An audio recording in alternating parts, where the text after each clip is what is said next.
Rise and shine, everyone, and welcome in. Thank you for joining us here on Sunrise. Jason Hackett and I believe Aloysius Lewis. Alicia Lewis. Lewis. It'll take some time for you to get it. Yes, good to be back. Welcome back. It's so good to see you. I've missed you all. I know. The sarcasm, the bad jokes.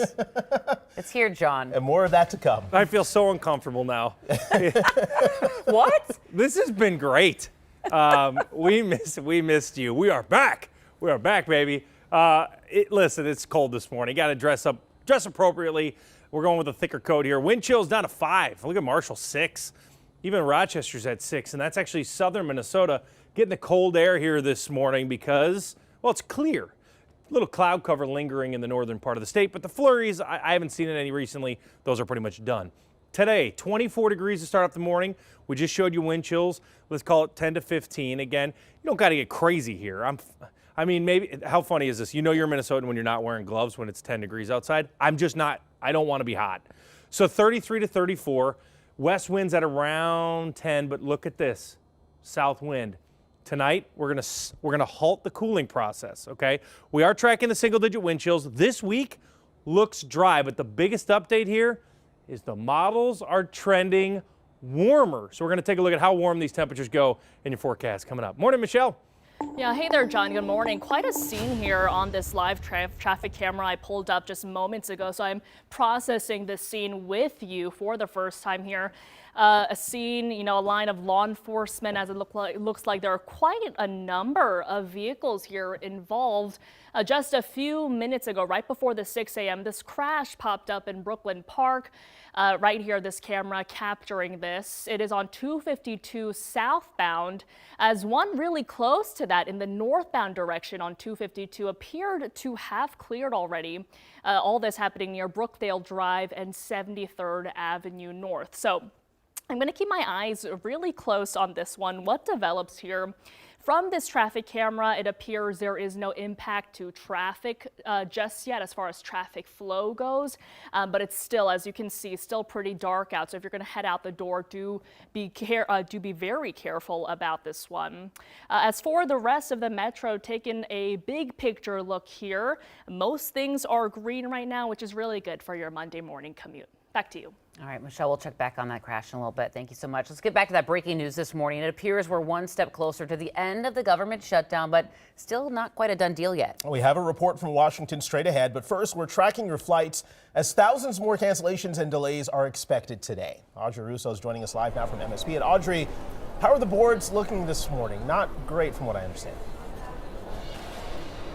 Yeah, Jason, Alicia, just looking at the departure side of these boards for the first part of the day before noon, I'm counting at least 14 canceled flights, a lot of them Delta, but there's a couple other airlines in the mix as well.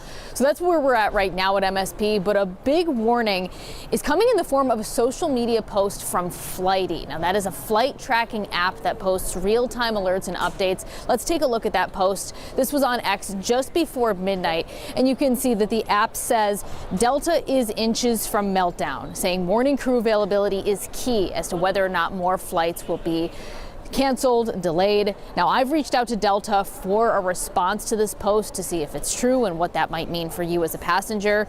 52 flights in total out of MSP are canceled today, according to FlightAware, and around 3,000 flights nationwide were canceled yesterday, as air traffic controllers are poised to get their second $0 paycheck. Now, things have gotten so bad that pilots are venting to passengers on the flights that do make it off the ground. So it's frustrating. It's really frustrating for me. Because right now it's going to cost about 2 hours of our lives on the ground before we even take off, spend all that gas, all that money, and it just rolls into the rest of this system. So right now we're at a 4% reduction in flight capacity. Next week we go to 10. Yeah, you can hear the frustration in that Southwest pilot's voice.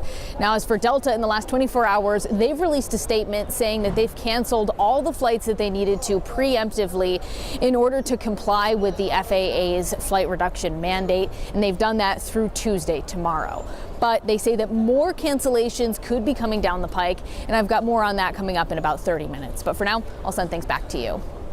Not great, especially 2 weeks out from one of the busiest travel days, yes. Thanksgiving right around the corner. All right, Audrey, we'll check back soon. Thanks so much. Well, just hours ago in the nation's capital, the first real sign that the longest government shutdown might be coming to an end. And it's all about compromise. NBC's Alice Barr looks at the tentative deal struck by senators. The motion upon reconsideration is agreed to. A group of Democrats negotiating with Republicans agreeing to fund the government through the end of January and certain departments like agriculture through next September, ensuring SNAP low-income food benefits would extend that long and end a growing crisis over food access. I was being threatened to be taken away from them as long as this went on. That's crazy. The deal would also reverse shutdown layoffs of federal workers and guarantee all federal employee back pay. But what it does not include has Democrats divided. Nothing on health care or extending Affordable Care Act subsidies. Over 20 million Americans are going to see at least a doubling in their premiums in the Affordable Care Act. Democrats who voted yes say tying a government funding vote to the health care issue simply wasn't working. This agreement includes the promise of a Senate vote on the Obamacare subsidies by mid-December before they expire at the end of the year. And Democrats argue if Republicans vote it down, they can own the disastrous premium increases that will continue to rise. They will own the fact that Americans across this country are going to lose access to health care. President Trump and Republican leadership projecting confidence. It looks like we're getting close to the shutdown ending. I'm optimistic. Though several key steps remain, most notably securing passage in the House, where many Democrats are already voicing opposition. In Washington, Alice Barr, NBC News. Both Senator Amy Klobuchar and Tina Smith voted against it, saying they're fighting for lower costs of health care for Americans. Well, as the shutdown continues, the legal battle over SNAP benefits is leading to even more confusion this morning. Over the weekend, the USDA sent a memo telling states to immediately undo steps taken to issue full SNAP benefits. But by that point, Minnesotans had already received their benefits for the month of November. The Minnesota Department of Children, Youth, and Families saying in part that they do not have any mechanism to take back the money from recipients. Also pointing out that the move threatens severe financial penalties that would harm Minnesotans. I don't know what this administration is doing, but it is cruel. It's heartless to try and stop hungry people from getting fed in our country. The USDA's demand to undo SNAP payouts comes after Supreme Court Justice Ketanji Brown Jackson temporarily paused the lower court's order to pay in full, giving an appeals court more time to review the case.